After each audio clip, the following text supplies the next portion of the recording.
Cases हमने discuss किए हैं, इन्हीं को यूज़ करते हुए हम एक्सरसाइज 6.8 के कुछ क्वेश्चन करते हैं। तो आइए स्टार्ट करते हैं। हमारे पास क्वेश्चन 1 क्या है, sum to the n terms the series. हमने अपनी सीरीज़ को सम करना है टू द एन टर्म्स। अब हमारे पास गिवन है, अब मैं क्या करती हूँ, अगर मैं मल्टीप्लाई कर दूँ, मल्टीप्लाई एंड डिवाइड कर दूँ बाय 3, तो मेरे पास क्या आ जाएगा, 9 प्लस 99 और यहाँ पे 1/3 बाहर आएगा, plus 999 up to N terms है हमारे पास। ये हमारे पास क्या है, फाइनाइट ज्योमेट्रिक सीरीज़ की बात हो रही है। तो यहाँ पर मैं इसको कर लेती हूँ। अगर मैं यहाँ से देख लूँ, ये 9 को मैं तोड़ के लिख सकती हूँ 10 - 1, इसी तरह प्लस 100 - 1, इसी तरह 99999 को मैं लिख लेती हूँ 1000 - 1।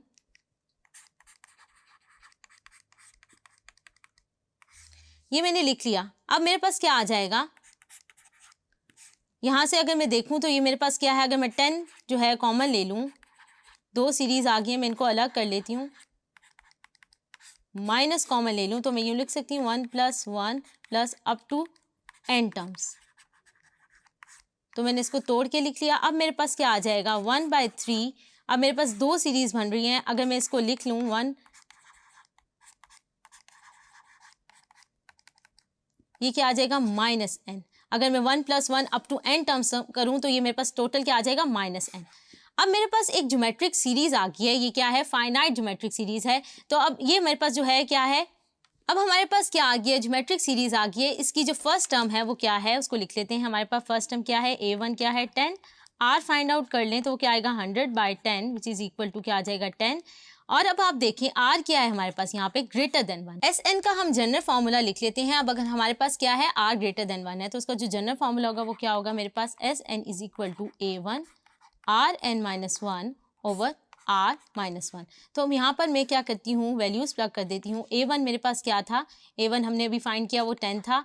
rn मेरे पास क्या था, r जो है वो मेरे पास क्या था, r की वैल्यू हम देख लेते हैं वो क्या थी, 10 थी।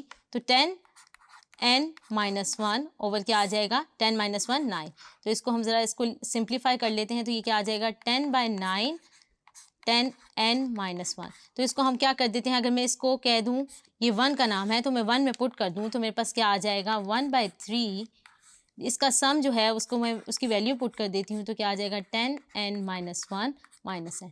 तो हमने क्या किया, अपनी सीरीज़ को जो है उसका सम फाइंड कर लिया up to n terms. Hopes आपको ये क्वेश्चन समझ आया होगा। Thank you.